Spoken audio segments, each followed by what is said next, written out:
கிருஷ்ணாய பரமாத்மனே நமः. பகவத்கீதை 4வது அத்தியாயம் படிச்சு கொண்டிருக்கும். பகவான் ஸ்ரீகிருஷ்ணர் அவதார ரகசியங்கள் எல்லாத்தையும் எடுத்து சொன்னார். இந்த ரகசியத்தை யாரு உள்ளபடி தெரிந்து கொள்றானோ அவனுக்கு மீண்டும் இந்த உடலை உகுத்த பிறகு மீண்டும் அவனுக்கு பிறவி என்பது இல்லை அப்படிங்கிறத சொன்னார். அப்படி இருக்கக்கூடியவன் எப்படி இருப்பான்? அவன் எதையெல்லாம் விட்டு விட்டு ராகம், பயம், குரோதம் இதையெல்லாம் விட்டு என்னையே ஆசிரியத்து என் மயமாகவே அவன் இருப்பான். அந்த மாதிரி அவன் மாத்திரம் இல்லப்பா, நிறைய பேர் இருந்திருக்காங்க அப்படிங்கிற விஷயத்த சொன்னார். அப்புறம் பகவான் சொன்னார், நான் யார் எது கேட்டாலும் நான் கொடுக்கறதுக்கு தயாராக இருக்கிறேன். நான் என்னோட நேச்சரே நான் பரித்ராணாய சாதுனாம் விநாசாயச்ச துஷ்கிருதாம்னு வந்திருந்தாலுமே, பொதுவா நாம இறைவனை பார்க்கும் பொழுது நமக்கு முக்கியமான முதல் கோரிக்கை நமக்கு எது எது வேணுங்கிறத விட எனக்கு டிஸ்டர்பன்ஸா இருக்கிறத நீக்கணும். அது நமக்கு முதல் கோரிக்கையாக அது இருக்கும். அது நேச்சுரலி பகவான் பண்ண போறார். இங்க துஷ்ட நிகிரகம் அப்படிங்கிறது அவர் எப்படி இருந்தாலும் பண்ண போறார். ஆனா சிஷ்ட பரிபாலனம் அப்படிங்கிற அந்த ஆங்கிள் நல்லவர்களை நான் பார்க்கிறேன் அப்படிங்கிற ஆங்கிள் அவர் என்ன சொல்ல ஆரம்பிச்சாருங்கிறது தான் 11வது ஸ்லோகத்துல இருந்து பார்த்தோம். 11வது ஸ்லோகத்துல என்ன சொன்னார்? ஏன் யதா மாம் பிரபத்தியந்தே, என்ன சரணாகதி பண்ணி எப்படி கேட்கிறாங்களோ அதை அப்படியே கொடுக்குறேன். நான் எதுக்கு கொடுக்குறேன் அந்த மாதிரி? என்னது அவன் மேல எனக்கு என்னத்தினால அந்த பிரியம் கொடுக்கறதுக்கு அப்படின்னா, என் வழியை அவன் பின்பற்றுகிறான். நான் கூறிய வேத வழியில் அவன் என்னையே அடைகிறான். என்னிடம் ஒரு விஷயங்களை கேட்கிறான், நான் கொடுக்குறேன். ஆனா என்கிட்ட என்ன கேட்கிறாங்க, அங்கதான் விஷயம் இருக்கு. என்ன பண்றாங்க ஜனங்க அப்படின்னு சொன்னா, இந்த உலகத்துல நிறைய யாக யஜ்யங்கள் பண்ணி தாங்கள் இந்த உலகத்தில் நிம்மதியாக வாழ்வதற்கு நிறைய வழிகளை நான் வேதத்தில் கொடுத்திருக்கேன். சக யஜ்யா பிரஜா சிருஷ்வா புரோவாச்ச பிரஜாபதிஹி அப்படின்னு 3வது அத்தியாயத்துல சொன்னார். எல்லா யஜ்ய யாக முறைகள் எல்லாம் சொல்லித்தான் பிரஜாபதி இங்க அனுப்புறார் அப்படின்னு சொல்லி இந்த ஜீவர்களை. அப்ப இதெல்லாம் ஏற்கனவே கிரியேட்டட், இத ஏற்கனவே வேதத்துல சொல்லப்பட்டிருக்கு. அதுல அவர்கள் எதை சூஸ் பண்ணி கேட்கிறாங்க? காங்க்ஷந்த கர்மனாம் சித்திம் யஜந்தே இஹ தேவதாக. அவங்க விரும்பக்கூடிய அனைத்து பலன்களையும் இந்த கர்மாக்களின் மூலமாக அவர்கள் அடைகிறார்கள். முக்கியமா என்ன விஷயம்னா, க்ஷிப்ரம், ரொம்ப குவிக்கா அடைஞ்சிடுறாங்க. இந்த மனுஷிய லோகத்துல அவர்கள் செய்யக்கூடிய கர்மங்களுக்கான பலனானது சீக்கிரமா அடைஞ்சிடுறாங்க. இதனால அவர்கள் என்ன பண்றாங்க அப்படின்னு சொன்னா, இந்த சகாமமாக எனக்கு பலனை விரும்பியே இந்த காரியங்கள் எல்லாவற்றையும் செய்து பலன்களிலேயே தங்களுடைய எல்லா எனர்ஜியும் விட்டுடுறாங்க அப்படிங்கறது அந்த விஷயமா பார்த்தோம். அப்புறம் சொன்னார் பகவான் தன்னுடைய விபூதி, அதாவது விபூதி இந்த சென்ஸ் த கிரேட்னஸ், என்ன பண்றார் அவர், எப்படி இந்த உலகத்தை அவர் படைத்திருக்கிறார் அப்படிங்கறத இன்னொரு ஆங்கிள் சொல்றார். முக்கியமான ஆங்கிள் அதுதான். இந்த உலகத்துல இருக்கிற எல்லா வியவஸ்தைகளையும் நான் தான் ஏற்படுத்தியிருக்கேன். அதைத்தான் படித்து கொண்டிருந்தோம். ஒரு வரி பார்த்தோம் நம்ம. சாதுர்வர்ணியம் மயா சிருஷ்டம் குண கர்ம விபாகசக அப்படின்ற அந்த வரிய பார்த்தோம். பிறப்பு, பொதுவாக இந்த வியவஸ்தை அப்படின்னு சொல்லும் பொழுது ரெண்டு வியவஸ்தையை பத்தி நம்ம பேசுறது. வியவஸ்தைனா என்ன அர்த்தம்னா, இந்த ஸ்கீம்ஸ் வச்சுக்கோங்களேன், எப்படி வாழறது அப்படிங்கிறதுக்கான ஒரு வழிமுறைகள் அப்படி வச்சுக்கலாம். இந்த வழிமுறைகள்ல ஒரு தனி மனிதனுக்கு வாழ்க்கையில வெவ்வேறு ஸ்டேஜஸ் அதை வகுத்து கொடுக்கிற, எப்படி பிரம்மச்சரியன், கிரகஸ்தன், வானப்பிரஸ்தன், சந்நியாசம், இப்படி ஒரு தனி மனிதனுக்கு வாழ்க்கையில வெவ்வேறு ஸ்டேஜ்ல ஒரு வாழ்க்கை முறையை அவர் வகுத்து கொடுத்திருக்கார். அதே மாதிரி கலெக்டிவா ஒரு சொசைட்டின்னு இருக்கு அப்படின்னா, அந்த சொசைட்டிக்குன்னு சில விஷயங்கள் நடக்கணும். அதற்கு 3 வகைகள்ல அந்த சொசைட்டியில இருக்கிறவங்களை நாம அந்த விபாகம் அப்படிங்கிறத பண்ணிருக்கு அப்படிங்கிறது. ஒண்ணு நம்ம எல்லாருக்கும் நல்லா தெரிஞ்சது, ஜாதி அடிப்படையில அந்த பிரிவு அப்படிங்கிறது. பிராமண, சத்திரிய, வைஷ்ய, சூத்ர அப்படிங்கிற இதுதான் வர்ணம் அப்படிங்கிறது. முதல்ல நான் சொன்னது பிரம்மச்சரியத்தில இருந்து சந்நியாசம் வரைக்கும் சொன்னதுக்கு பேரு ஆசிரமம். இது எப்படி வாழணும் அப்படிங்கிறது, இண்டிவிஜுவல் எப்படி வாழணுங்கிறது, இது வர்ணம். இதைத்தான் வர்ண ஆசிரமம் அப்படின்னு நாம பொதுவா வர்ணாசிரம முறைன்னு சொல்றாங்க இல்லையா, இது இப்ப வழக்கத்துல இல்லை என்றாலும் கூட என்னன்னாவது தெரிஞ்சுக்க வேண்டாமா? அதுக்காக தான் இதை சொல்றது. அப்ப இந்த வர்ணம் அப்படிங்கிறது என்ன அப்படின்னா, ஒன்று ஜாதி ரீதியாக பிறப்பின் அடிப்படையில் இந்த அப்பா இந்த அம்மா அவங்க பிள்ளைங்க அப்படி பிறக்கிறது. அந்த அந்த குடும்பம் அந்த குலம் அது அப்படியே தழைத்து வந்து கொண்டிருக்கிறது அப்படிங்கிறது ஒரு அடிப்படை. இந்த அடிப்படையே முதல்ல எப்படி பண்ணினார் அவர் அப்படின்னு சொன்னா, குண கர்மத்தினால்தான் இது விவாகம் செய்யப்படுகிறது. இப்ப குணம் அப்படிங்கறச்சே சத்வம் ரஜஸ் தமோ குணங்கள். இந்த 3 குணங்களுக்கு என்ன கர்மத்தை நம்ம பிக்ஸ் பண்றோம். இப்ப இவன் பிராமணனா இருக்கான்னா அவனுக்கு என்ன வேலை? அவனுக்கு 6 தொழில்கள் கொடுக்கப்பட்டிருக்கு. படிக்கணும், படிப்பிக்கணும், வேள்வியை செய்யணும், வேள்வியை செய்விக்கணும், ஈதல். அவன் யாராவது கொடுத்தாங்கன்னா அதை வாங்கிக்கணும், அவனும் மற்றவர்களுக்கு தானங்கள் செய்யணும். இப்படி 6 தொழில்கள் அவருக்கு கொடுக்கப்பட்டிருக்கு. அதே மாதிரி க்ஷத்ரியன் அப்படிங்கிற போது அவருக்கு சில தொழில்கள் இருக்கு. இந்த நாட்டை காப்பாற்ற வேண்டும். அட்மினிஸ்ட்ரேஷன் வச்சுக்கோங்க. அட்மினிஸ்ட்ரேஷன் தான் அவர்களுக்கான தொழில். அதே மாதிரி வைசியர்கள் அவர்களுக்கு வியாபாரம், எக்கனாமிக் பேலன்ஸ் மெயின்டைன் பண்ணணும். சொசைட்டில எக்கனாமிக் பேலன்ஸை மெயின்டைன் பண்ணணும். அதுக்கு இவங்க தான் இந்த பணப்புழக்கம்னு சொல்றாங்கல்ல. சில சமயங்கள்ல பண விலைவாசி ஏறி இருக்கு, இன்ஃபிளேஷன் ரேட், இதெல்லாம் யாரால நடக்கிறது? வியாபாரம். பணம் சுழலணும். அது சுழலணும்னா வியாபாரம் நடக்கணும். என் வீட்டுக்குள்ளேயே நான் என்னோட அஞ்சரை பெட்டிக்குள்ளேயே பைசா வச்சுட்டு இருந்தேன்னா அது இப்ப உபயோகம் இல்லாத வெற்று தாளாக மாறிடும். அதனால அதை சுழற்சிக்கு விடுறது யாருன்னா வியாபாரிகள். அதுக்கான அறிவு அவர்கள்ட்ட இருக்கு. அவர்களுக்கு ஒரு கிளான் அவன் அந்த அந்த பீப்புள் அதை பண்றாங்க, மாஸ்டர் ஆயிடுறாங்க அதுல, அவ்வளவுதான். அடுத்தது இவர்கள் எல்லோருக்கும் உதவுவதற்காக ஒரு கிளான். எல்லாம் வேணும் இல்லையா? நமக்கு ஒரு ஆபீஸ் ஓபன் பண்ணோம்னா மேனேஜர் மட்டுமே உட்காந்து எல்லா வேலையும் பண்ணுவாரா? தண்ணி எடுத்துட்டு வரதுக்கு யாராவது வேண்டாமா? வந்தவர் கெஸ்ட்டை கவனிக்கிறதுக்கு யாராவது வேண்டாமா? அங்க நடக்கிற விஷயங்களை எழுதி எழுதி வைக்கிறதுக்கு யாராவது வேண்டாமா? தபால் அனுப்ப யாராவது வேண்டாமா? எல்லாவற்றிற்கும் ஆட்களை பிரிக்கிறோம். எல்லா விஷயத்திலும் ஆட்களை நம்ம இருக்கிற ரிசோர்சஸ் பிரிச்சுக்கிறோம். பகவான் இந்த ரிசோர்சஸ் இந்த மாதிரி பிரிச்சிருக்க. இங்க நம்ம இதுல ஒரே ஒரு விஷயம், நான் இதெல்லாம் சொல்லேன் உங்களுக்கு. இது வரைக்கும் நான் போன வகுப்புல சொல்லிட்டேன். ஒண்ணு மிச்சம் இருக்கிறது அப்புறம் சொல்றேன்னு சொன்னேன். இந்த குணம் அப்படிங்கிறது, குணமும் கர்மமும் அப்படிங்கிறது என்னன்னா, குணத்தை நாம மாத்திக்கிறதுக்கு நமக்கு ஆப்ஷன்ஸ் இருக்கு, சாய்ஸ் இருக்கு. நான் ரொம்ப தமோ குணத்துல பிறந்திருக்கலாம். என்னோட குணம் பிறவியில தமோ குணமா இருக்கலாம். ஆனா அதை நான் சத்துவ குணமா மாத்துறதுக்கு முயற்சி பண்ணலாம். சாய்ஸ் இருக்கு. எனக்கு ஃப்ரீ வில் கொடுத்திருக்காரு பகவான். நான் எனக்கு நல்ல சத் சங்கத்துல சேர்ந்தேன் அப்படின்னு சொன்னா, ஓ நீங்க இதெல்லாம் படிக்கிறீங்களா? நீங்க எப்படி எப்பவுமே கோவப்படாம, எப்பவுமே யார் மேலயுமே பொறாமப்படாம எப்படி நீங்க ஹாப்பியா இருக்கீங்க? வாங்க திருக்குறள் படிக்கலாம். நம்ம படிச்சோம்னா நமக்கு தெரியும் இதெல்லாம் எதுக்காக இப்படி எல்லாம் இருக்கணும்னு நமக்கு தெரியும். வாங்க கீதை படிக்கலாம், வாங்க பாகவதம் படிக்கலாம்னு நம்ம வாயில சொல்லி 4 பேரை சேர்க்கிறோமே. அப்ப எல்லாரும் சேர்றோம். சத் சங்கமா சேர்ந்து படிக்கும் பொழுது என்னுடைய கீழ்மை குணங்களை மாற்றிக்கொள்றதுக்கு எனக்கு ஒரு ஆப்ஷன் இருக்கு. நான் ஒருத்தரை பார்த்து மாறலாம், நல்ல ஹையர் லெவல்ல நான் மாறிக்கலாம். எனக்கு அதுக்கு ஆப்ஷன் இருக்கு. கீழே இறங்கலாம். அது ரெண்டுமே தான் இருக்கு. நல்லதே சொல்வோமேன்னு அதை சொல்றேன். இப்ப இது மாதிரி குணம் அப்படிங்கிற இடத்துல அந்த வேரியன்ட் இருக்குல்ல, அது வேரியபிளா இருக்கு, ஸ்டாட்டிக்கா கிடையாது, வேரியபிளா இருக்கு. நான் மாறிக்கணும். ஆனா ஜாதிங்கிறதுல அவ்வளவு வேரியன்ஸ் கொடுக்கறது கிடையாது. நான் என்ன ஃபேமிலியில பிறந்திருக்கேன், அதை எப்படி நான் மாத்துறது? இல்ல நான் பக்கத்து வீட்டுல இருக்கிறவருக்கு மகள்னு போட்டுக்கிறேன்னு சொல்ல முடியுமா? கோவத்துல கூட சொல்ல முடியாது. அந்த மாதிரி எனக்கு யார் அப்பாவோ அவர் தான் அப்பா.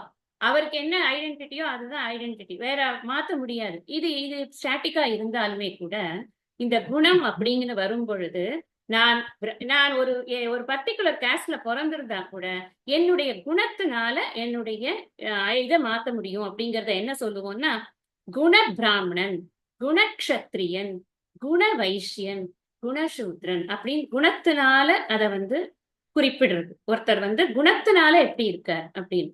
அதே மாதிரி கர்மத்தினால் கர்ம பிராமணன், கர்ம க்ஷத்ரியன், கர்ம வைஷ்யன், கர்ம சூத்ரன் அப்படின்னு குறிப்பிடுது. கர்மம்னா என்ன? இப்ப நான் சொன்னேன் இல்லையா, 6 தொழில்கள் பிராமணர்கள் செய்கிறார்கள். பொதுவா அதுல முக்கியமான தொழில் என்னன்னா, தாம் படிக்கிறது மற்றவங்களுக்கு சொல்லி கொடுக்கறது. It's a must for Brahmins. நீ பண்ணிதான் ஆகும். மற்றவங்களுக்கு நல்லதை போதிக்கிறது அவனுடைய அவனுடைய கடமை. இப்ப நிறைய டீச்சர்ஸ் எனி சப்ஜெக்ட் டீச்சர் என்ன பண்றாங்க? அவங்க பண்றது எல்லாமே தான் படிச்சதை மற்றவங்களுக்கு சொல்லி கொடுக்குறாங்க. அப்ப கர்மத்தினால அவர்கள் என்ன வேணா ஜாதி இருக்கட்டும், இந்த ஸ்டாட்டிக் எலிமெண்ட்டை விட்டுடுங்க, குணத்தையும் விட்டுடுங்க. கர்மத்தினால என்ன பண்றாங்க? அவங்க கேஸ்ட் பத்தி பிரச்சனை இல்லை. அவங்க கர்மத்தினால அவங்க கர்ம பிராமணனா மாறிடுறாங்க. அதே மாதிரி என்ன கேஸ்ட் என்ன குணம் இருந்தாலும் அவர்கள் அட்மினிஸ்ட்ரேஷன்ல இருக்காங்க அப்படின்னா அவங்க கர்ம க்ஷத்ரியன் ஆயிடுறாங்க. அதே மாதிரிதான் கர்ம வைசியனாருது, கர்ம சூத்ரனாருது. இந்த ஒர்க்கை பொறுத்து அவங்களுடைய இது மாறுறது, ஐடென்டிட்டிங்கிறது மாறுறது. இந்த குண ஒருத்தர் வந்து ஒரு அழகா ஒரு எக்ஸாம்பிள் சொல்லுவார் பரமார்த்தாஜ். இப்ப ஒருத்தர் வந்து பிறக்கறச்சே ஒருத்தர் பிராமினா இருக்கார். He takes the job of an administration. இப்போ வந்து ஒரு இதுக்கு போறார், நம்ம ஐஏஎஸ்ஓ ஏதோ போறாருன்னு வச்சுக்கோங்களேன். அப்படி போகும்போது அவர் என்ன ஆயிடுறார், அந்த அட்மினிஸ்ட்ரேஷனுக்கு போகும்போது அவர் ஜாதி பிராமணன், குண பிராமணனா இருக்கலாம், கர்ம க்ஷத்ரியனா மாறிடுறார். சிமிலர்லி அதுல ரிட்டையர் ஆனதுக்கு அப்புறம் ஒரு வியாபாரம் பண்றாருன்னா கர்ம வைசியனா அவரே மாறுறார். Same person. இந்த இந்த குண கர்ம விபாகசக அதை புரியறதுக்காக இதை நான் சொல்றேன். வெறும் நம்மளுடைய வேலைகள், நம்முடைய குணங்கள், இதை பொறுத்துத்தான் இந்த சேஞ்சஸ் வந்து பண்ணிருக்காங்க. இந்த விபாகம் அப்படிங்கறத பண்ணிருக்காங்க. இத வந்து நீ வசதி, இதுல யார் வசதி, நம்மளே கொஞ்சம் காமன் சென்ஸோட யோசிச்சு பார்க்கணும். ஒரு ஒரு ஒரு நாட்டுல வந்து ஒரு விஷயங்கள் நடக்கணும் அப்படின்னா எல்லாரும் தானே வேணும். சொல்லி கொடுக்கறவங்க வேணும், நிர்வாகம் பண்றவங்க வேணும், வியாபாரம் பண்றவங்க வேணும், ஹெல்ப் பண்றவங்க வேணும். யாராவது ஒருத்தர் கீழே யாராவது ஒருத்தர் மேலன்னு நினைச்சாங்கன்னா நினைக்கிறவங்களுக்கு தான் ப்ராப்ளமே தவிர்த்து உண்மையில் அப்படி இல்லை. பகவானுடைய சிருஷ்டியில எந்த ஒரு விகல்பம் விக்ஷேபம் ஒண்ணுமே கிடையாது. எல்லாரும் ஈக்குவல் தான். அதனாலதான் நான் அது எங்கேயான போய் நம்ம ஒரு கோவிலுக்குள்ள போகும்போதும் நான் நீ நீ நாம வைக்கிறது தான், நீ உள்ள வராத, நீ வெளில போகும், அதெல்லாம் நாம வைக்கிறது. இந்த மனிதர்களுடைய கீழ்மை குணங்களால் ஏற்படுத்தப்பட்ட விஷயங்களுக்காக பகவானை நம்ம இல்லைன்னோ அவர் தப்புன்னோ அவர் சொன்ன வார்த்தைகள் தப்புன்னோ நம்ம சொல்ல முடியாது. அதனாலதான் பகவான் சொல்ற, நான் இதை பண்ணிருக்கேன் இல்லைன்னு நான் சொல்லல. இந்த என்ன இதுல பண்ணினேன், குண கர்ம விபாகசக. நான் அந்த குணத்தினாலையும் கர்மத்தினாலையும் அவரவர்களுக்கு பொருத்தமானதை கொடுத்தால் நிம்மதியா வேலை பார்ப்போம். ஒருத்தனுக்கு படிப்பே வரலன்னு வச்சுக்கோங்களேன், ஒரு பையனுக்கு படிப்பே வரல, பிடிவாதமா அவனை கொண்டு போய் நான் மெடிசின் தான் சேர்ப்பேன்னு சேர்த்தா மெடிசின் சாதாரணமா படிக்கிற விஷயம் தான். தவம் பண்ணி படிக்க வேண்டியதா இருக்கு. 6 வருஷம் படிக்கணும், அதுக்கப்புறம் திரும்ப 4 வருஷம் படிக்கணும், படிச்சு கொண்டே இருக்கணும் வாழ்நாள் பூரா. அவனும் படிக்க முடியல, பட் அவனுக்கு வேற ஸ்கில்ஸ் எல்லாம் இருக்கு. அவனால நல்லா ரிப்பேர் எல்லாம் பண்ண முடியறது, அவனுக்கு நிறைய அந்த விஷயங்கள்ல எல்லாம் தெரியறது, மோட்டார்ஸ் இதெல்லாம் நல்லா தெரியறதுன்னா அவனை பேசாம அந்த வேலையில விடலாமா இல்லையா? அவ யாருக்கு என்ன வருமோ அதை பண்றது. அதுக்குதான் வந்து அதை நாமளே கூட ஐடென்டிஃபை பண்ணி பண்ண முடியும். பகவான் அதை ஐடென்டிஃபை பண்ணி காமனா பிரிச்சு வச்சிருக்க. இந்த இதுல அதை வந்து அழகா பிரிப்பார் சுவாமிஜி. எப்படி சொல்லுவாருன்னா, இப்போ குணத்தினுடைய இது எப்படி இருக்கும் அப்படின்னா 80:10:10 அதுதான் ரேஷியோ அப்படின்னு சொல்லுவார். நம்ம படிக்கிறச்செல்லாம் மேனேஜ்மெண்ட் படிச்சிருக்கோம், 80:20 ரேஷியோ அப்படின்னு. யாரெல்லாம் மேனேஜ்மெண்ட் ஸ்டூடெண்ட்ஸோ அவங்களுக்குலாம் இது தெரியும். ஏன்னா 80% ஆஃப் த பீப்புளுக்காக 20% பீப்புள் கான்ட்ரிபியூட் பண்ணுவாங்க, அதுதான் அந்த கம்பெனியோட அவுட்புட் அப்படின்னு நம்ம படிப்போம்.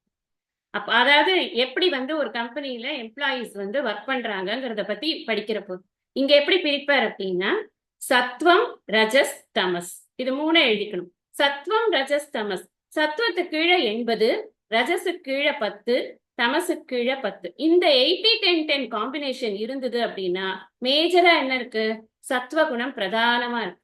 சத்வகுணம்னா என்னது, சத்வகுணம்ங்கிறது அமைதியா இருக்குது, இன்டெலெக்டை யூஸ் பண்றது, பொறுமையா இருக்கிறது, நிறைய படிக்கிறது, படிச்சதை எல்லாருக்கும் சொல்லி கொடுக்கணும்னு ஆசைப்படுறது, உண்மையாவே அதுக்கு முயற்சி எடுத்து சொல்லி கொடுக்கறது, அந்த படப்படன்னு இல்லாம மத்தவங்க கிட்ட வந்து பெருமை பீத்திக்காம, இதெல்லாம் சத்வகுணத்தை சேர்ந்தது. இந்த சத்வகுணம் பிரதானமா இருக்கும் பொழுது அவன் என்ன வேணா ஜாதியா இருக்கலாம், அவன் என்ன வேணா கர்மம் பண்ணலாம், எதை பண்ணினாலும் குணத்தால் அவன் பிராமணன் தான். அதுதான் வந்து பிரிக்கிறார் அப்படி. அப்போ சத்வம் ரஜஸ் தமஸ்ல 80:10:10 இருந்ததுன்னா அடுத்த ஆப்ஷன் என்ன அப்படின்னா ரஜஸ் பிரதானம். இந்த க்ஷத்ரியனும் சரி வைசியனும் சரி ரஜஸ் பிரதானமா இருப்பாங்க. இப்ப ரஜஸ் பிரதானமா இருக்கு, ரஜஸ்ல வந்து 80, அப்புறம் சத்வத்துல வந்து 10, அப்புறம் வந்து தமஸ்ல 10. இங்க நல்லா கவனிக்கணும், ரஜஸ்ல 80, சத்வம் வந்து 10. சத்வம் வந்து செகண்ட் பொசிஷன் எடுக்கிறது. இந்த இதுலயுமே அதை பார்க்கணும், எது ஃபர்ஸ்ட் எது செகண்ட் எது தேர்டு. சத்வம் சத்வம் செகண்ட் பொசிஷன் கொடுத்துருக்கிறதுனால கொஞ்சம் படிக்கிற ஆசையும் இருக்கும். இப்ப அந்த காலத்துல ராஜாக்களுக்கெல்லாம் நல்லா படிக்கணும், அவனுக்கு வீரம் தான் முக்கியம், ஆக்டிவ்னஸ் தான் முக்கியம், எல்லாம் கரெக்ட். அவன் குதிரையிலேயே ஓட்டணும், குதிரைய ஓட்டிட்டு போகணும், சண்டை போடணும், எல்லாம் பண்ணணும், ஆனா படிச்சிருக்கணும். அப்பதான் அந்த ராஜாவா ஏத்துக்கிறது, இல்லைன்னா ஏத்துக்கிறது கிடையாது. Not like now. அப்ப என்ன சத்துவம் நெக்ஸ்ட் இம்பார்ட்டன்ஸ் வந்து ரஜஸ், நெக்ஸ்ட் இம்பார்ட்டன்ஸ் வந்து சத்துவத்துக்கு, மூணாவது தான் தமஸ். தமஸ் எல்லாருக்குமே 10% இருக்கும். தமஸ் இல்லைன்னா தூங்க முடியாது. இல்ல நான் ரொம்ப சத்துவத்துல இருப்பேன், ராத்திரி பூரா படிச்சுட்டே இருப்பேன்னா அது மகா மட்டம். அது நம்ம தூங்கணும். தூங்க நமக்கு ரொம்ப அவசியம் வேணும். அதுக்காக தான் சமசை வச்சிருக்கிறது, லிட்டிலாவது இருக்கணுங்கிறதுக்காக வச்சிருக்கு. அப்ப இந்த காம்பினேஷன் இருக்கிறவங்களை குணக்ஷத்ரியன் அப்படின்னு சொல்றோம். சேம் ரஜஸ் பிரதானமா இருக்கணும், தமஸ் அடுத்ததா இருக்கணும். சத்துவத்துக்கு பதிலாக தமஸ் அடுத்ததா இருக்கணும். கடைசியா கொஞ்சமா தான் சத்துவம் இருக்கணும். என்ன அப்படின்னா எப்ப பாரு ஊர் ஊரா சுத்திக்கிட்டு இருக்காங்க. எங்கேயாவது போய் இங்க இது கிடைக்குமா, அங்க அது கிடைக்குமா, எல்லாம் பார்க்கணும், அவங்களோட இதெல்லாம் பண்ணணும். இப்ப சமயத்துல வந்து அதுல வாக்குவாதம் வந்தா சண்டை போடணும், எல்லாம் ஒருத்தனுக்கு ஒருத்தனை அதுல இருக்கிற நுணுக்கங்கள் எல்லாம் தெரிஞ்சு பண்ணணும். அதுல சிலது நல்லதும் இருக்கும், சிலது கெட்டதும் இருக்கும். எல்லாமே இந்த மாதிரியான விஷயங்கள் பண்ணி நிறைய ராஜசிக்காவும் இருந்து நிறைய ஆக்டிவிட்டிஸும் இருக்கக்கூடிய வைஷ்யன். அவர்களுக்கு சத்துவம் குறைவா இருக்கும், தேவையில்லை. சத்துவம் அதிகம், அவங்களுக்கு வியாபாரத்துக்கு என்ன தேவையோ அதை படிச்சிருப்பாங்க, அவ்வளவுதான். அப்படி இருக்கக்கூடிய காம்போல இருக்காருன்னா அவர் குண வைஷ்யனாக இருப்பார். கடைசியாக இந்த தமஸ் பிரதானமா இருக்கு, அவங்களுக்கு படிப்பு ஏறல, படிக்க முடியல, ஆனா கை வேலைகள் நல்லா வருது. இப்ப நம்ம அதுக்காக படிப்பு வேறலைன்னா அவன் வந்து வாழறதுக்கே லாய்க்கு இல்லைன்னு சுவாமி சொல்லல. அதுதான் நம்ம பார்க்கணும். படிப்பு ஏறலைன்னா வாழ்க்க முடியாதா? அவனால மற்ற விஷயங்களை பண்ணி ஹெல்ப் பண்ண முடியும். அவனால வந்து வயல்ல இறங்கி வேலை பண்ண முடியும். அவனால நெசவு பண்ண முடியும். அவனால இது ஸ்பாட் பண்ண முடியும். அவனால நகைகள் பண்ண முடியும். எல்லாம் அவனால பண்ண முடியும். கை வேலைகள், அந்த கர்மேந்திரியங்கள்ல அவனுக்கு நல்ல ஒரு பலம் இருக்கு, நல்ல ஒரு அறிவு இருக்கு, அதை பண்றான். அது தமஸ் பிரதானமா இருக்கு அவனுக்கு. அதனால இப்ப படிக்கலைங்கிறதுனாலதான் சத்துவம் கீழே போறதே தவிர்த்து தமஸ் பிரதானமா இருக்கு. அடுத்தது ரஜஸ், அப்புறம் லாஸ்டா சத்துவம் இருக்கு. இந்த காம்போல இருக்கிற இந்த 80-10-10 காம்போல இருக்கிற போது குண சூத்ரன் அப்படின்னு சொல்றோம். இந்த குண காம்போ இருக்குல்ல, இதை எப்ப வேணா நம்ம நினைச்சா மாத்திக்கலாம். முயற்சி பண்ணணும். நம்ம முயற்சி பண்ண இது நமக்கு எது வேணுமோ அதுக்கு மாத்திக்கலாம். இல்ல நானும் வந்து குணபிராமணனா தான் இருக்கணும்னு நினைக்கிறேன் அப்படின்னா நீ படி நிறைய, அவ்வளவுதான். படிக்கிறதுக்கு நிறைய டைம் இன்வெஸ்ட் பண்ணு, நிறைய படிச்சேன்னா உனக்கு கொஞ்சம் கொஞ்சமா உன்னுடைய இது மாறும். அதனாலதான் எல்லாரும் படிக்கிறது அப்படிங்கிறது எதை நோக்கி இருக்கணும்னா குணத்தை நாம செம்மைப்படுத்திக்கிறத நோக்கி இருக்கணுமே தவிர்த்து இந்த ஏற்றத்தாழ்வுகளுக்குள்ள நாம நம்மள வந்து மூழ்கடித்துக் கொள்ள கூடாது அப்படிங்கிறதுதான் குருமார்களுடைய ஒரு அனுகிரகமா, அது அட்வைஸாவும் இருக்கு. இது ஒரு பாயிண்ட். இப்ப செகண்ட் லைன் ரொம்ப முக்கியம். செகண்ட் லைன் என்ன சொல்றாரு அப்படின்னா, தஸ்ய கர்த்தாரம் அப்பி, நான் தான் இதெல்லாம் பண்ணியிருக்கேன். சாதுர்வர்ணியம் மயா சிருஷ்டம், என்னுடைய நான் பண்ணியிருக்கேன். அந்த வேர்டே என்ன சொல்றது, என்னோட சிருஷ்டி அப்பா அது அப்படின்னு. தஸ்ய கர்த்தாரம், நான் தான் அதை பண்ணியிருக்கேன். என்றாலும் அப்பி, என்றாலும் வித்தி, தெரிஞ்சுக்கோப்பா, நான் அகர்த்தா, நான் எதுவுமே பண்ணல. அதாவது விவகாரத்துல பார்க்கும்போது, விவகார திருஷ்டியில பார்க்கறச்சே நான் கர்த்தாவா தெரியுது, நான் தான் பண்ணியிருக்கேன் அப்படிங்கிற மாதிரி தெரியுது. ஆனா ஆக்சுவலா நான் எப்படி இருக்கேன் அப்படின்னா நான் அகர்த்தாவா இருக்கேன். நான் இதை பண்ணியிருக்கேன் அப்படிங்கிற எண்ணமானது எனக்கு இல்லை. இப்போ இதுதான் இந்த ஸ்லோகத்தோட முக்கியமான போர்ஷன் எது அப்படின்னா இந்த 2வது லைன் தான். முதல் லைனா அவ்வளவு தூரம் விவரிச்சதுக்கு என்ன காரணம் அப்படின்னா இந்த சோசியல் இன்டிஃபரன்சஸ் மனசுல வச்சுக்க கூடாதுங்கிறதுக்காக விவரிச்சதை தவிர்த்து இந்த முக்கியமானது என்ன அப்படின்னா பகவானுடைய ஆட்டிடியூட் அபவுட் ஒர்க் என்ன. இதைத்தான் இனிமே நெக்ஸ்ட் போக கொண்டு போக போறது. இந்த டாபிக்கை தான் கொண்டு போறேன். நான் அதை பண்ணியிருக்கேன், அதனால நீ இந்த சைடு நில்லு, நீ இந்த சைடு நில்லு, அவன் அந்த சைடு நிக்கட்டும்னு சொல்றதுக்காக அதை சொல்லல. அது எவ்வளவு பெரிய வேலைன்னு யோசிச்சு பார்க்கணும் இல்லையா? பெரிய ஒர்க். அந்த டிவிஷன் பண்றதுங்கிறது ஒரு பெரிய ஒர்க் தான். அந்த ஒர்க்கை நான் பண்ணியிருக்கேன், ஹோல் சொசைட்டிக்காக நான் பண்ணியிருக்கேன். அப்படியே நாளுமே நான் பண்ணல, அவ்வியம் அப்படின்ற வார்த்தை போடுற. அவ்வியம்னா என்ன அர்த்தம்? அழிவற்றது. அழிவுங்கிறது எதுக்கு வரும்னா மாற்றங்கள் இருக்கிறதுக்கு தான் அழிவு வரும். மாற்றமே இல்லாது அவிநாசி து தத்வித்திம் ஏன சர்வம் இதம் ததம் விநாசம் அவ்யயஸ்யாஸ்ய விநாசம் அவ்யயஸ்யாஸ்ய நான் கஷ்டித் கர்த்தும் அர்ஹதி அப்படின்னு சொல்றேன். இந்த லாஸ்ட் பாதம் மறந்து போயிடுது. நான் கஷ்டித் கர்த்தும் அர்ஹதி அப்படின்னா என்ன அர்த்தம்? இது அழியாதது, இது எப்பவுமே நாசமே இல்லாதது, அவ்வியமாக இருக்கிறது, அவிநாசியாக இருக்கிறது சொன்னாரா இல்லையா? 2வது அத்தியாயம் 17வது ஸ்லோகத்துல சொல்லியிருக்கு. இப்போ அவ்யயம்னு சொன்னதுனால எந்த மாற்றங்களும் இல்லாத காரணம், செயல் புரிந்தால்தான் மாற்றம் என்பது வரும். செயலே இல்லாத இடத்துல மாற்றம் என்பது வராது. இங்க இங்க மாற்றம்னு சொல்றது நான் தான் செய்தேன் அப்படிங்கிற அந்த எண்ணம் இருக்கு இல்லையா, அது பகவானுக்கு கிடையாது. அதை தான் நம்ம புரிஞ்சுக்கணும். பகவான் இத்தனை பெரிய காரியம், இதை விட இன்னும் பெரிய காரியம், பூலோகங்கள் அந்த 14 புவனங்களையும் படைத்தாலுமே கூட, படைத்திருந்தாலும் அந்த படைப்புல அவருக்கு ஒரு அட்டாச்மெண்ட் கிடையாது. அட்டாச்மெண்ட் இருந்தா தான் ஐயோ அவன் தப்பு பண்றானே இவன் தப்பு பண்றானே தினம் கன்னத்துல கைய வச்சுன்னு அழுதுன்னு இருக்கும். அதெல்லாம் அழமாட்டார். அவ எல்லாரையும் படைச்சு வச்சாச்சு, அவர்களுடைய கர்மங்களை அவரவர்கள் பலன்களை அவரவர்கள் அனுபவித்துக் கொண்டிருக்கிறார்கள். என் வேலை கர்ம பல தாத்தா, அதை நான் கரெக்டா பண்ணி கொண்டிருப்பேன் தெளிவா இருக்கார் பகவான். அப்ப இங்க எப்படி சொல்றாரு அப்படின்னா, இத முக்கியமான வார்த்தை, நம்ம தஸ்ய கர்த்தாரம் அப்பிமாம் வித்தி அகர்த்தாரம்னு புரிஞ்சுக்கிறது என்னன்னா, ஆத்மாவாக அகர்த்தாவாக அபோக்தாவாக இருக்கிறார். இதெல்லாம் நம்ம பனாகம் ஹன்யதி அப்படின்னு நம்ம இதுல பார்ப்போம். ரெண்டாவது ஹன்யமானே ஷரீரே அப்படின்னு ஒரு வார்த்தை வரும். நான் யாரையும் கொல்விப்பதில்லை, யாரையும் கொல்வதும் இல்லை அப்படின்னு. இப்ப அதுல என்ன சொல்றார் அவர், ஆத்மாவுடைய லட்சணமாக, ஆத்மா எந்த விதமான செயலையும் செய்வதில்லை அகர்த்தா, ஆத்மா எந்த விதமான செயலின் பலனையும் அனுபவிப்பதில்லை அபோக்தா. அதைத்தான் இங்கேயும் சொல்ற, நான் அகர்த்தா நான் அபோக்தா. இந்த செயல் அப்படிங்கிறது யாருக்கு எங்க ஏற்படுறதுன்னா, மாற்றம் அப்படிங்கிற இடத்துலதான் அந்த கர்த்திருவம், செயல் புரிகிறேன் அப்படிங்கிற எண்ணமானது வரும். மாற்றம்ங்கிறது இப்ப நாம பண்றோம்னு வச்சுக்கோங்களேன், நாம ஒரு ஒரு ஒர்க் பண்றோம்னா, ஓ இது என்னோட ஒர்க், இது நல்லா வரணும் அப்படின்னு நினைச்சு நாம பண்ணும் பொழுது அதுல என்னுடைய நான் பண்ணுகிறேன் அப்படிங்கிற எண்ணமானது அதுல இருக்கு. பகவானுக்கு அது கிடையவே கிடையாது. நான் அகர்த்தா நான் அபோக்தா.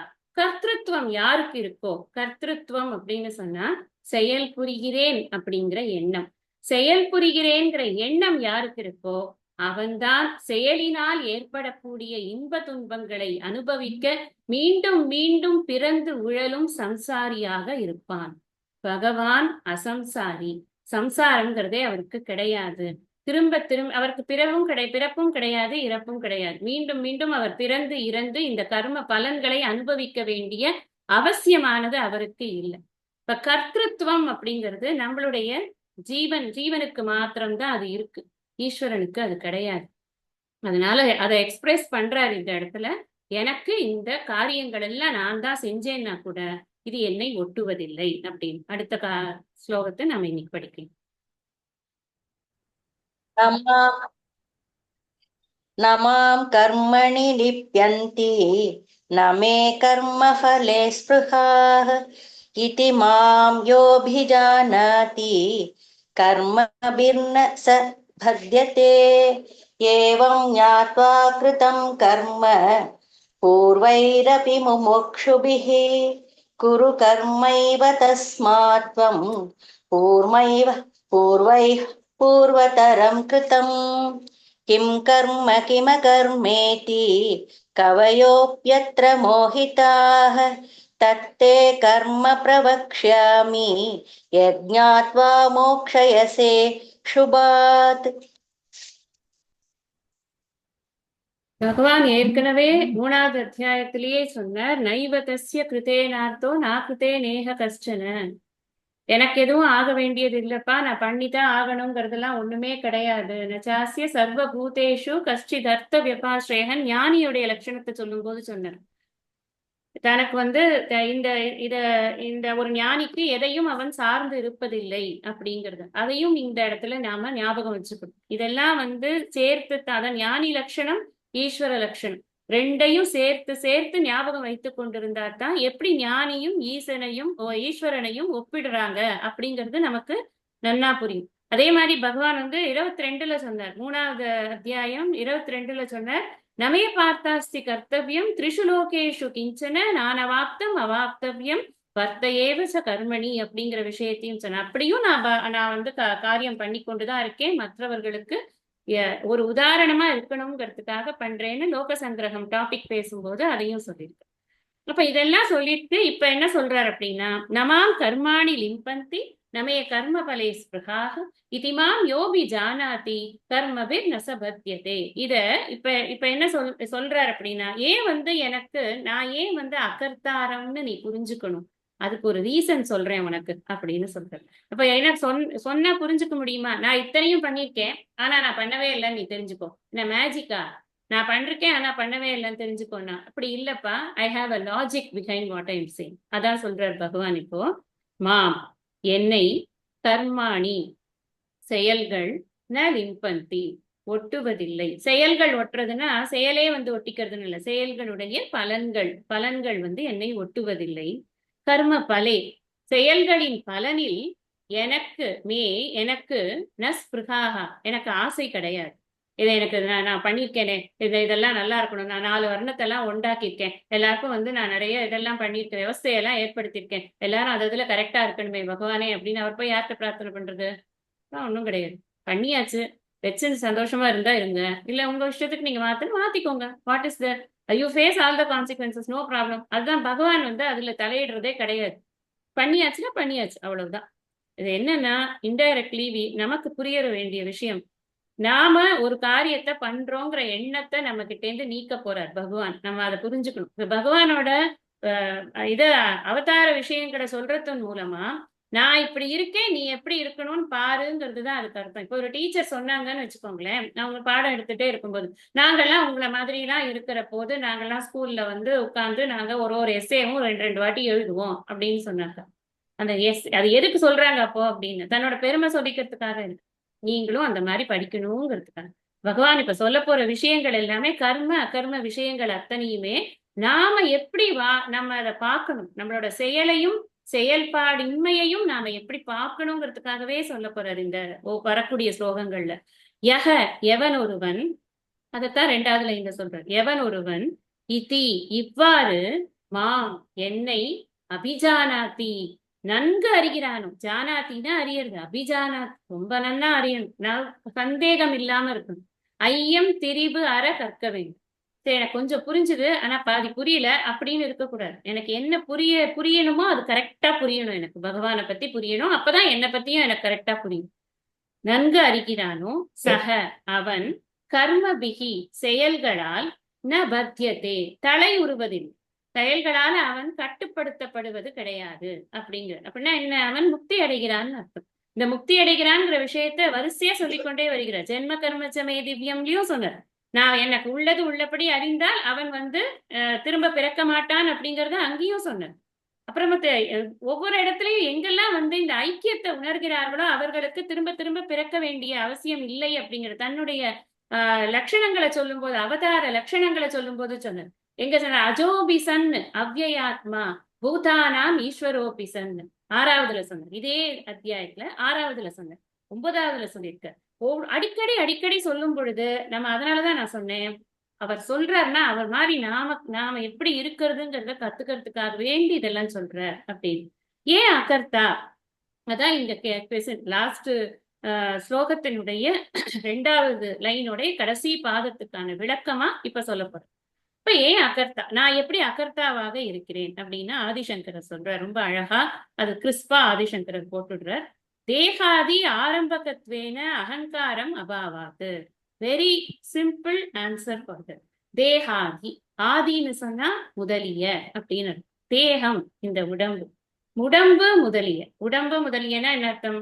உடம்பு, மனசு, புத்தி, சித்தம், அகங்காரம் போன்ற நம்முடைய இந்த ஸ்தூல சூக்ஷ்ம சரீர விஷயங்கள், இது ஆரம்ப கற்பேனா, இது முதலிய, இதுல இருந்து ஆரம்பமான அந்த அகங்காரம்ங்கிறது இல்ல, அபாவாத் அப்படின்னா இல்லை அப்படின்னு அர்த்தம். கைவல்ய நவநீதத்துல அழகான ஒரு ஸ்லோகம் சொல்வார். ஈசனும் ஞானியும் ஒப்பென்றீரே, எப்படி ஒப்பென்றார்? குருவே, நீங்க ஈசனும் ஞானியும் ஒன்றுதான் சொல்றீங்களே, அது எப்படி நீங்க ஒன்றுன்னு சொல்ல முடியும்? அவரோ இந்த பல உலகங்களை சிருஷ்டி செய்யக்கூடியவராக இருக்கிறார், எல்லா விஷயங்களையும் தெரிந்தவராக இருக்கிறார், வாலறிவனாக இருக்கிறார், எல்லாருடைய மலர் மிசையை ஏகினவராக இருக்கிறார். ஞானி எப்படி அந்த மாதிரி இருக்க முடியும் அப்படிங்கிறது அந்த சிஷ்யனுடைய கேள்வி. நமக்கும் அந்த கேள்வி எல்லாம் வரும் இல்லையா? இப்ப நீங்க என்ன எங்களையும் இந்த மாதிரி பண்ணணுங்கிறீங்களே, எப்படி பண்ண முடியும் அப்படின்னா அதுக்குதான் அந்த பதில் என்ன சொல்ற? ஈசனும் ஞானியும் அகந்தை மமதை இகந்ததினால் ஒப்பாம். Simple answer. அகங்காரம் கிடையாதப்பா, நான் பண்றேன் அப்படிங்கிறது கிடையாதப்பா, மமகாரம் கிடையாதப்பா, என்னுடையதுங்கிறது கிடையாதப்பா அவனுக்கு. அதனால ஈசனும் ஞானியும் ஒப்பு. திருவள்ளுவர் என்ன சொல்றார்? யான் எனது எனும் செருக்கறுப்பான் வானோர்க்கும் உயர்ந்த உலகம் புகும். இந்த வானுரையும் தெய்வத்துள் வைக்கப்படும். யாரு? இல்லறத்துல சொல்லியிருக்கார், வானுரையும் தெய்வத்துள் வைக்கப்படும். யாருக்கு? யார் இந்த வையத்துள் வாழ்வாங்க வாழறாங்களோ, வானுரையும் தெய்வம்ங்கிறது சொர்க்கத்துல வைக்கப்படும்னு அர்த்தம். இது வானோர்க்கும் உயர்ந்த உலகம் புகும் அப்படின்னா என்ன அர்த்தம்? மீண்டும் பிறவாமை வரும், மீண்டும் பிறவாமை கிடைக்கும். அப்ப என்ன அர்த்தம்னா, நான் எனதுங்கிறது போகணும். அட்டாச்மெண்ட் எங்க வருது அப்படின்னா என்னோடது. என்ன பார்த்து சொல்லிட்டாங்களே, என்ன பையன் என்ன போய் இப்படி பேசிட்டாங்களே, நான் நான் ஒரு பெரிய ஆளு, நாங்கிறதே இல்ல.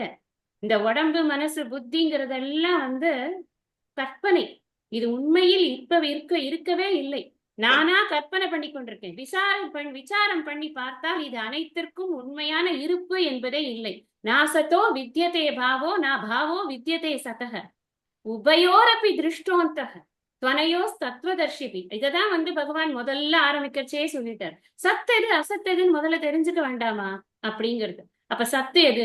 நான் இந்த உடம்பு மனசு புத்தி சத்தா 3 காலங்களிலும் இருந்து கொண்டிருக்க. அப்ப இது மேல என்ன அகங்காரம்? பகவானுக்கு அந்த அகங்காரம் கிடையாது. பகவானே சொல்லியிருக்கார், என்னுடைய மாயையினால் நான் எடுத்துக்கொண்டு வந்திருக்கிறேன் இந்த உருவத்தை. நான் எப்படி எடுத்துட்டேன்? அஜோபிசன், நான் பிறக்கவே இல்லை. அவ்யயாத்மா, எனக்கு அழிவு என்பதே கிடையாது. ஈஸ்வரோபி சன்னு, நான் எல்லாருக்கும் ஈஸ்வரனாக இருக்கிறேன். அப்ப கூட நான் எப்படி இருக்கிறேன்? பிரகிருத்தின் ஸ்வாம் அதிஷ்டாய சம்பவாம் ஆத்மமாயான்னு சொல்லி, சம்பவாமி ஆத்மமாயான்னு சொன்னாரா இல்லையா? அது மாதிரி பகவானுக்குவே இந்த அகங்காரம் மமகாரம் என்பது கிடையாது. இந்த அகங்காரம்ங்கிறது நமக்கு என்ன பண்றது? What is the problem with அகங்காரம்?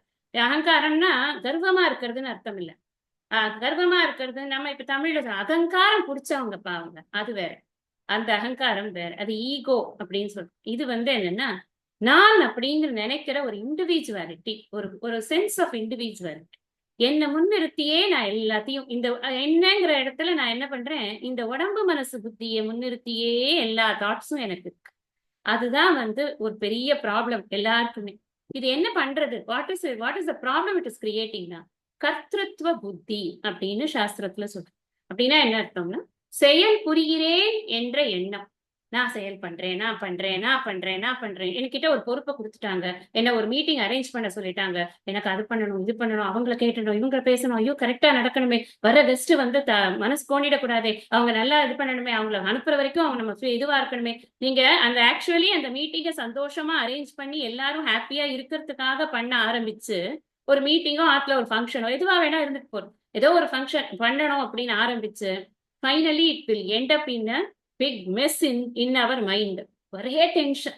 அவங்க அவங்க போய் ட்ரெயின் ஏறுற வரைக்கும், ஏறிட்டாங்களா அப்பா ஒரு தூக்கம் போடணும்பா, முடியவே இல்லை, போச்சு அவங்க 2 நாள் போச்சு. இப்படி பேசுறதுக்கு எதனால இப்படி பேசுறோம் நம்ம அப்படின்னா, நான் தான் பண்றேன், என் தலையில தான் அது ஓடுறது, என் ஷோல்டர்ஸ் தான் அதெல்லாம் தூக்குறது அப்படின்னு நமக்கு ஒரு மாயையினால ஏற்பட்ட, அறியாமையினால ஏற்பட்ட எண்ணம் அது. அதுதான் கர்த்திருவ புத்தி. ஏன்னா நான் பண்றேன் அப்படிங்கிற எண்ணம் இருக்கு இல்லையா, அதத்தான் எனக்கு கிடையாது. அந்த டூயர்ஷிப் அப்படின்னு நம்ம சொல்றோம். ஏன் கிடையாது அவருக்கு அப்படின்னு? ஏன்னா ஈஸ்வரனுக்கு எந்த அஜெண்டாலாம் கிடையாது. நான் இப்ப பண்ணிருக்கேன்னா, இந்த சாத்துர் வர்ணியம் மயா சிருஷ்டா குணகர்ம விபாக நான் பண்ணிருக்கேன். ஓ அப்படியே நீங்க பண்ணிருக்கீங்களா, ஆக உங்களுக்கு இதை இதை கிரியேட் பண்ணவர் அப்படின்னு சொல்லிட்டு உங்களுக்கு ஒரு விருது கொடுத்துடலாமா அப்படின்னு யாராவது கொடுக்க போறாங்களா? அதுவும் கிடையாது. எதுவும் பாராட்டு பாத்திரம் ஒண்ணும் வாங்க போறது கிடையாது. சித்த சுத்தி வேணுமா பகவானுக்கு? நாம கர்மா பண்ணும்போது நமக்கு அஜெண்டா என்னது? சித்த சுத்தி வேணும். நம்ம அதுக்காக தான் கர்மா பண்றோம். அட்லீஸ்ட் அந்த சித்த சுத்தி அப்படிங்கிற அஜெண்டாவது நம்ம கிட்ட இருக்கும். நிஷ்காமமா கர்மா பண்ணணும். சகாம கர்மா கேட்கவே வேண்டாம், நமக்கு பெரிய லிஸ்ட் ஆஃப் ரிக்குவயர்மெண்ட்ஸ் இருக்கும். ஆனா நிஷ்காமமா பண்ணும்போது மினிமம் சித்த சுத்தி வேணுங்கிறதாவது நம்ம கிட்ட இருக்கும். அந்த அந்த எண்ணமாவது நம்ம கிட்ட இருக்கும். ஆனா ஈஸ்வரனுக்கு சித்த சுத்தி வேணும் அப்படிங்கிற ஒரு இது கிடையாது. அதே மாதிரி அவருக்கு மோட்சம் அடையணும்னு ஏதாவது இருக்கா? எனக்கு மோட்சம் வேணும், நான் அதுக்காக தான் இதெல்லாம் சிருஷ்டி பண்றதே நான் மோட்சம் அடையறதுக்கு தான். எப்பவுமே மோட்சத்துலதான் இருக்கு. அவரும் இருக்கார், நம்மளும் இருக்கோம். நாம அதை புரிஞ்சுக்கிறது இல்லை. நமக்கு அறியாமை அப்படிங்கிற திரை ஒண்ணு உட்கார்ந்து மறைச்சு கொண்டிருக்கு எல்லாத்தையும். ஆனா பகவானுக்கு அந்த திரை கிடையாது. அதைத்தான் முதல்ல சொன்னேன். மாயாவி அவர், மாயையை ஆள்பவர். நாம யாரு? மாயா தாஸ் அப்படின்னு நான் சொன்னேன். பகவான் சுவாமிஜி அழகா சொல்லுவார். முதல்ல வந்து நம்மளோட எண்ணம் எல்லாம் தேகோகம் அப்படி இருக்கும். இந்த உடம்புதான் நான், உடம்புதான் நான், உடம்புதான் நான் அப்படி இருக்கும். அதுக்கப்புறமா நமக்கு ஜீவோகம் அப்படின்னு நம்மளுக்கு கொஞ்சம் கொஞ்சமா கொஞ்சம் சத்சங்கம்லாம் வந்து, கொஞ்சம் கர்மகாண்டத்துல ருச்சி வந்து, கொஞ்சம் பூஜை புனஸ்காரங்கள், இப்படி ஒரு ஸ்லோகம் சொல்றது, ஒரு ஸ்தோத்திர கிளாஸ், ஒரு பாட்டு படிக்கிறது, இதெல்லாம் நமக்கு வந்ததுன்னா நான் இந்த உயிருக்கு என்ன வேணுமோ அதை உயிருக்கு உறுதுணையாக இறைவனை பிடிச்சுக்கணும் அப்படின்லாம் எனக்கு தோணும். அப்ப நான் என்னவா இருக்கேன்னா நான் ஜீவோகம் அப்படி இருக்கேன். அதுக்கப்புறம் ஜீவன்லேருந்து டிரான்ஸ்ஃபார்ம் ஆறேன் கொஞ்சம் கொஞ்சமா. சிவ தாசோகம் அப்படி இருக்கேன். நான் அந்த பகவானுக்கு அடிமையாக இருக்கிறேன். எனக்கு என்ன பண்ணினாலும் அந்த பகவானுக்கு தான் நான் அதை வந்து சமர்ப்பணம் பண்ணுவேன். எதுவா இருந்தாலும் நான் வந்து இந்த என்னுடைய அனைத்து தேவைகளும் பகவானோட மட்டும்தான் அப்படின்னு நான் ஒரு சிவ தாசோகமா இருக்கேன். அப்படி ஆகும்போது பகவானே கூப்பிட்டு ஒரு குரு கையில ஒப்படைச்சு நீ சிவோகம் ஆயிடுப்பா அப்படின்னு சொல்லுவார். அப்ப நம்ம சிவோகம் ஆயிடும். உண்மையான என் நிலை என்னங்கிறது நான் புரிந்து கொண்டேன்னா நான் சிவோகம் ஆயிடப்போறேன். அவ்வளவுதான். இதுதான் ஸ்டெப்பா போறது அப்படின்னு அழகா சுவாமிஜி வந்து இந்த விஷயத்த சொல்லுவார். எதுக்கு சொல்ல வந்தேன்னா, இந்த மோட்சம்ங்கிற அஜெண்டா நமக்கு, பகவானுக்கு அது கிடையாது. அவர் வந்து மோட்சம் அடைஞ்சு ஒண்ணும் பண்ண போறது கிடையாது அவருக்கு. அதே மாதிரி இந்த இதுல கர்ம பல இச்சை அந்த ஆங்கிள் எடுத்து பார்த்தா, கர்ம பல இச்சைங்கிறது பகவானுக்கு உண்டா? எனக்கு இந்த மாதிரி ஒரு பலன் வேணும், நான் பண்ற காரியத்துக்கு எனக்கு இப்படி வேணும், அதுவும் கிடையாது. ஏன் இந்த டூயர்ஷிப்புங்கிறது ஏன் இல்லைங்கிறதுக்காக இத்தனை விசாரம். கர்ம பல இச்சை இருந்தா நான் முன்னாடியே சொன்னேன், சம்சாரி ஆயிடும். சம்சாரினா என்ன? இன்ப துன்பங்களை அனுபவிப்பதற்காக மீண்டும் மீண்டும் பிறந்து பிறந்து இறக்கக்கூடிய ஒரு நிலைதான் சம்சாரம் அப்படின்னு சொன்னேன். அது பகவானுக்கு கிடையாது. எந்த ஒரு காரியத்திலையுமே அவருக்கு வந்து தான் பண்றோம் அப்படிங்கிற எண்ணம் இல்லாத காரணத்தினால அவரை பொறுத்தின வரைக்கும் எந்த ஒரு இதுவும் கிடையாது. இதுவும் கூட கைவல்ய நவநீதத்துல ஒரு பாட்டு ரொம்ப அழகா இருக்கும். நல்லவனே கேள், அவருக்கு குரு சொல்லுவார், நல்லவனே கேள், உலக உபகாரம் ஞானிகள் விவகாரம், அதனால் வேறொரு பேரும் இல்லை. ஒரு ஞானிக்கு என்னப்பா வேலை? லோக சங்கிரகம் தான் வேலை, வேற ஒண்ணும் வேலை கிடையாது.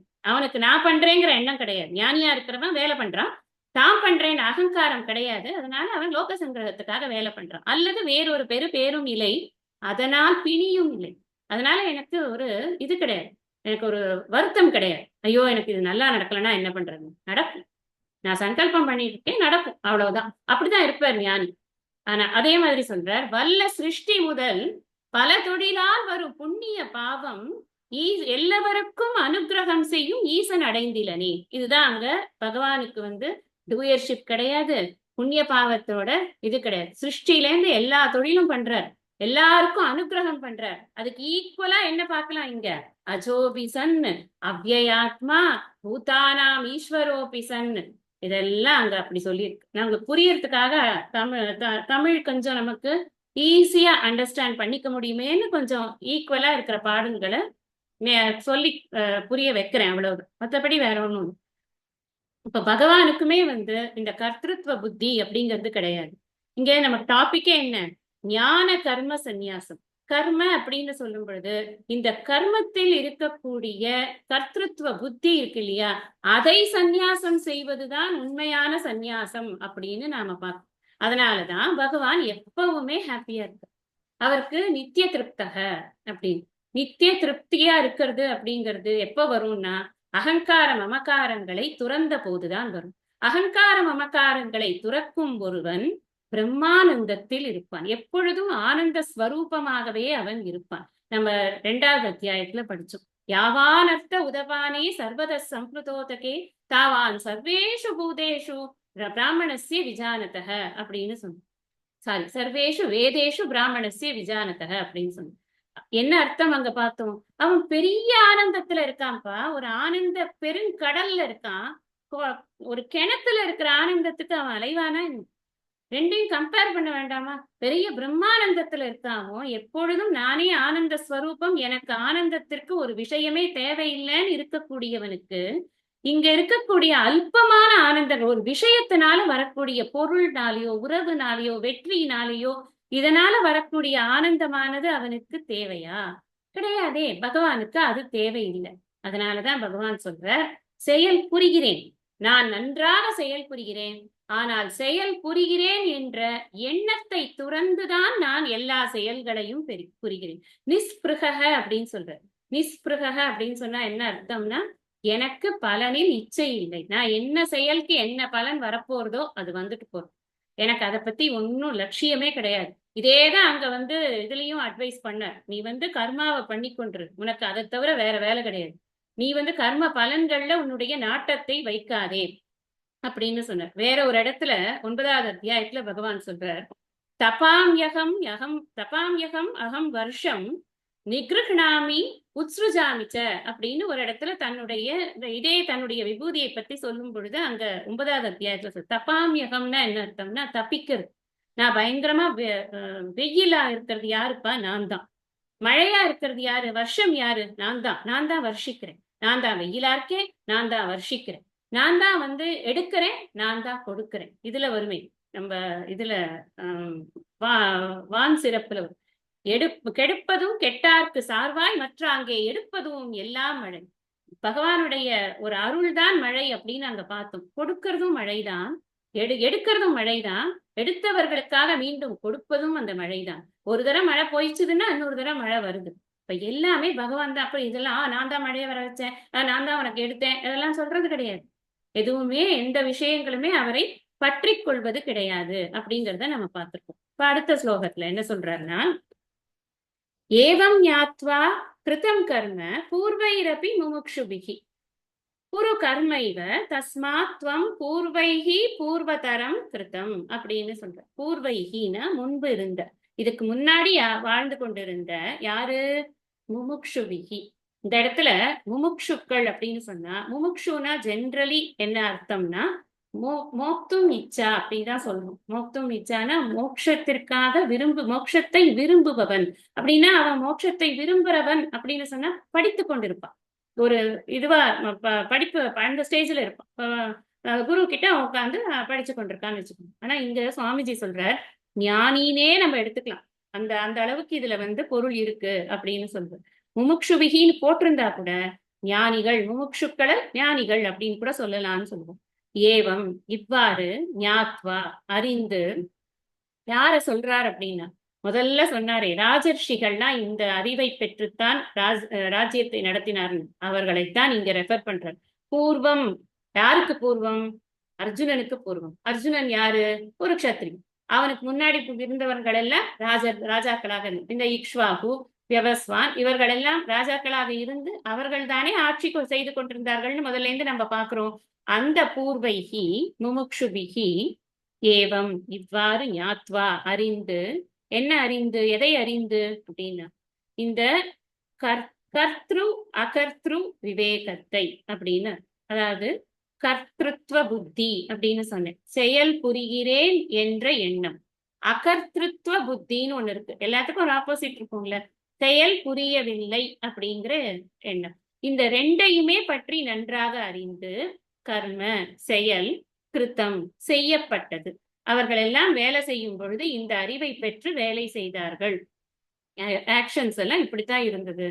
தஸ்மாத் எனவே, நீ ஏவம் துவம் நீ பூர்வைகி உன்னுடைய முன்னோர்களால் பூர்வதரம் முன்பு எப்படி செய்யப்பட்டதோ, கிருத்தம் எப்படி செய்யப்பட்டதோ, கர்ம ஏவ துறவரம் ஏற்காமல் உனக்குரிய கடமைகளை, ரொம்ப முக்கியமானது அதுதான் இங்க.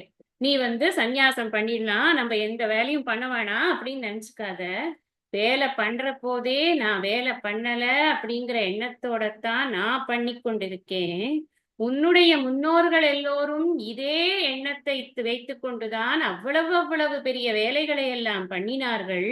நீயும் எனவே அதே மாதிரி கர்மத்தை செய்வாயாக. ஒவ்வொரு இடத்துலயும் கொண்டு அந்த பாயிண்ட்டுக்கு நிறுத்திட்டு வர. எங்க சுத்தினாலும் ரஞ்சன சேவின்னு நீ என்ன பண்ணினாலும் சரி, ஃபைட் பண்ணு. உன்னோட ஒர்க்கை நீ விட முடியாது. எதுக்கு இங்க வந்தியோ அதை நீ விட முடியாது. நீ கர்ம ஏவ குரு. பகவான் இந்த இடத்துல கட்டளையா சொல்ற. நான் இப்படி பண்றேன், பண்ணும்போது எனக்கு இதுதான் மைண்ட் செட். உனக்கு உன்னுடைய முன்னோர்கள் இதே மைண்ட் செட்ல தான் பண்ணாங்க, நீயும் அதைத்தான் பண்ணணும். இப்ப செயல் புரிவது பொதுவாகவே ஆல் ஆக்ஷன்ஸ் எதுக்கு நமக்கு அப்படின்னா சித்த சுத்திக்காகத்தான் ஆக்ஷன்ஸ். கொலை பண்றது கூட சித்த சுத்தியோ அப்படின்னு நமக்கு தோணக்கூடாது. ஏன்? ஏன்னா கொலை பண்றச்சே கூட நான் தான் இத பண்றேன் அப்படிங்கிற எண்ணம் இல்லாமல் இது என்னுடைய கடமை, இந்த கடமை எனக்கு கொடுக்கப்பட்டுள்ளது. நியதம் குரு கர்மத்வம் கர்மஜ்யாயோ ஹ்யகர்மணக. அதை பார்க்கணும். 3வது அத்தியாயம் 8வது ஸ்லோகத்தை ரெஃபர் பண்ணி பார்க்கணும். நீ கட்டாயம் உன்னுடைய கடமையை பண்ணித்தான் ஆகணும். ஏன்னா அகர்மணத்தை விட இது பெட்டர் உனக்கு. நீ ஒண்ணுமே பண்ணாம இருந்தியானா அதை விட இது பெட்டர் தான். அதனால நீ கண்டிப்பா நீ பண்ணிதான் ஆகணும்னு அங்க சொன்னாரா இல்லையா? அதே மாதிரி இங்க செயல் அப்படின்னு சொன்னா தன்னுடைய கடமையாக நினைத்து எதிரே இருக்கிற பாட்டனையும் குருவையும் அவன் வந்து ஒரு அம்ப போட்டானா கூட, அவர்கள் ஏதாவது ஆனாங்கன்னா கூட அது அவனுக்கு உள்ள தூய்மைக்கான ஒரு செயல்தானே தவிர்த்து மற்றது எதுவுமே கிடையாது. அதனாலதான் நிஷ்காம கர்மத்தை பத்தி அவ்வளவு படிச்சோம். ஒரு கர்மா செய்யும் பொழுது எனக்கு என்ன ப்ராப்பர், நான் சொல்லியிருக்கேன், நிஷ்காம கர்ம கர்ம யோகம்னாலே என்ன?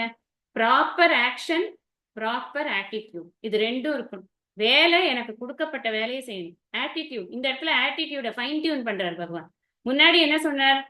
நீ வந்து வெற்றியோ தோல்வியோ நீ அதை பற்றி கவலைப்படக்கூடாது, நீ என்ன காரியம் உனக்கு இருக்கோ அந்த காரியத்தை மாத்திரம் செய்யணும்ன்ற அந்த ஆங்கிள் சொல்லிட்டு வந்தார்.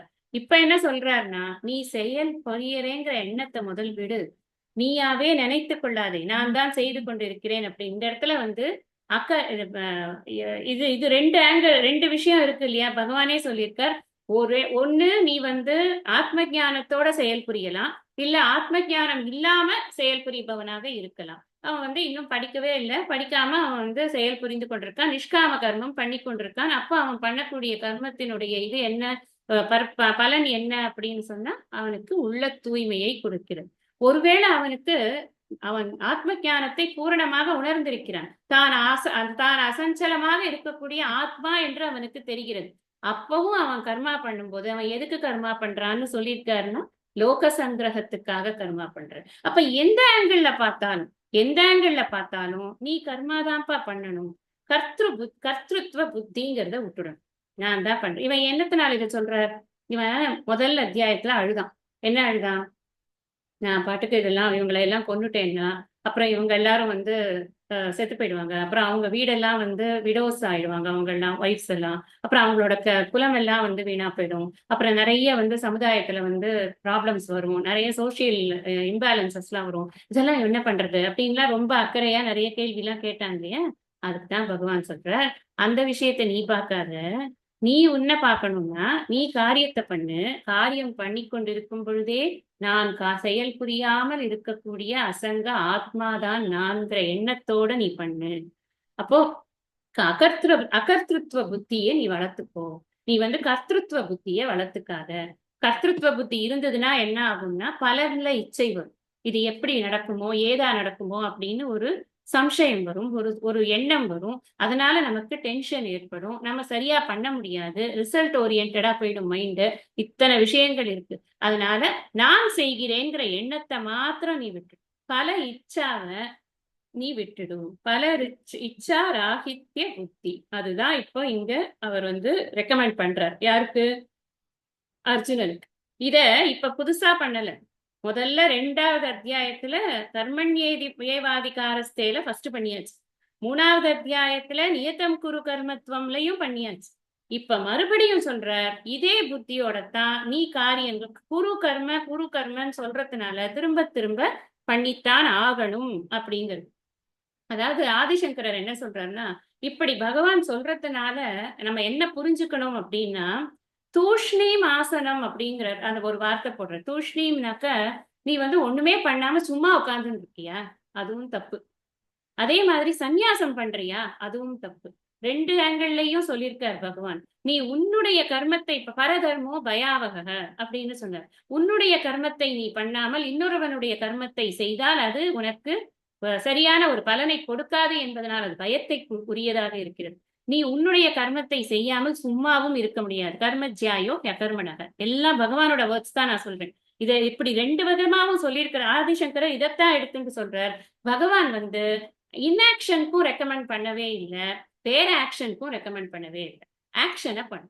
உனக்கு என்ன ஆக்ஷனோ அதை மாத்திரம்தான் நீ பண்ணணும். நீ ஆத்ம ஞானத்தோட நீ பண்றியா, அப்ப நீ லோக சங்கிரகமா பண்ணு. ஆத்ம ஞானம் இல்லாம பண்றியா, அப்பனா நீ இது பண்ணு, மன தூய்மைக்காக உன்னுடைய காரியத்தை பண்ணு. ரெண்டு தான் உனக்கு ஆப்ஷன். இது ஆதிசங்கரருடைய பாஷ்யத்துல சொல்லு. ஏன் பூர்வைகிங்கிறத போட்டார்? நான் புதுசா ஒரு path, why should not I find a new path அப்படின்னு எல்லாம் நம்ம புதுசா இப்ப நிறைய வருது இல்லையா, அதெல்லாம் வேண்டாம், ரிஸ்க் எடுக்காத. முன்னோர்கள் என்ன பண்ணாங்களோ அதையே பண்ணு, அது பெட்டர். ஆல்வேஸ் ட்ரெட்டட் பாத்துன்னு சொல்லுவோம். ஏற்கனவே நடந்த பாதை இருக்கே, அது ரொம்ப ரொம்ப உத்தமமானது. இந்த விஷயத்தையும் நான் முன்னாடியே உங்களுக்கு சொல்லியிருக்கேன். பரமாச்சாரியார் சொல்லியிருக்காரு அப்படின்னு.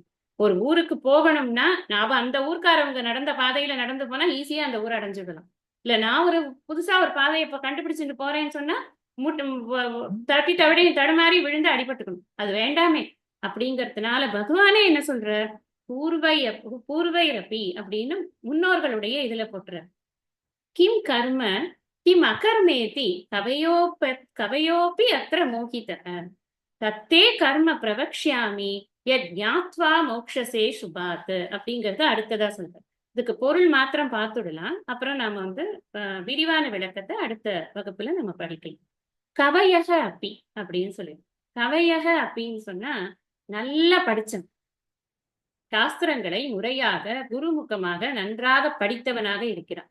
அவனுக்கே கூட கர்ம செயல் புரிதல் என்றால் கிம் என்ன, ஏன்னா யாருக்கு வேணா எப்ப வேணா குழப்பங்கள் வரலாம். ஞானி நாம் அப்படி சேதாம்சி தேவி பகவதி ஹீசா பலாத் ஆக்ருஷ்ய மோகாய மகா மாயா பிரயச்சதின்னு இதுல சொல்றது, சப்தசித்தியில சொல்ற. இப்ப என்ன, யாருக்கு வேணாலும் இந்த மாயை பிடிச்சு ஆட்ட முடியும். நல்லா படிச்சவனா இருந்தா கூட அவனுக்கு கூட கர்மன என்ன, செயல்கள் என்றால் என்ன, சும்மா இருத்தல், அகர்ம அப்படின்னா சும்மா இருக்கிறது, சும்மா இருக்கிறதுனா என்ன அப்படிங்கிற விஷயத்துல இதி என்று அறியாமல் அத்திர இந்த விஷயங்கள், இந்த தர்மாதி விஷயங்கள் இருக்கே, எது செயல் புரியறது எது செயல் புரியாம இருக்கிறதுங்கிற விஷயங்கள் இருக்கே, இந்த விஷயத்துல மோகிதாக அவங்க குழம்பி இருக்காங்கப்பா.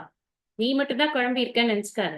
நான் ஒரு இடத்துல சொன்னார் இல்லையா, நீ நிறைய பேர் இது மாதிரி இது என்னை அடைந்திருக்கிறார்கள், தூய்மை அடைந்து என்னை அடைந்திருக்கிறார்கள்னு சொன்னாரே, என்னுடைய இது அடைஞ்சிருக்கிறார்கள் அப்படின்னு. இங்கேயும் அதே மாதிரி சொல்றாரு, நிறைய பேர் குழம்பி இருக்கிறார்கள். அர்ஜுனனுக்கு எப்பவுமே காம்ப்ளெக்ஸ் உண்டு பண்றதே கிடையாது பகவான். அடுத்தது சொல்ற, எத் ஞாத்வா எதை அறிந்தால் அசுபாத்து, அசுபம்னு சொன்னாலே என்னன்னா துன்பம்னு அர்த்தம் ஒண்ணு. ஆதிசங்கரர் கொடுக்குற அர்த்தம் சம்சாரம்னு அர்த்தம். சம்சாரம்ங்கிறது திரும்ப at the cost of repetition மறுபடியும் சொல்றேன், இன்ப துன்பங்களை அனுபவிப்பதற்காக மீண்டும் மீண்டும் பிறவி எடுப்பது, அதுதான் சம்சாரம். இந்த சம்சாரத்திலிருந்து மோக்ஷசே விடுபடுவாயோ தத் கர்மதே பிரவக்ஷ்யாமி, அந்த கர்ம ஆர் அகர்ம ரெண்டுமே, கர்ம அண்ட் அகர்மத்தை பற்றி உனக்கு நன்றாக சொல்ல போகிறேன். பகவான் இப்போ பிரதிஜ்ஞா வாக்கியம் இது. நான் உனக்கு இதை சொல்றேன். நிறைய பேர் படிச்சவங்க கூட கர்மம்னா என்ன அகர்மம்னா என்னன்னு தெரியாம குழம்பிக் கொண்டிருக்கிறார்கள். அந்த எதை தெரிந்து கொண்டால், எதை அறிந்து கொண்டால் நீ சம்சாரத்திலிருந்து விடுபடுவாயோ, மோட்சத்திற்கு எலிஜிபிள் ஆவாயோ, அந்த கர்ம அகர்ம விஷயத்தை பற்றி நான் உனக்கு சொல்லிக் கொடுக்கிறேன். Very important topic.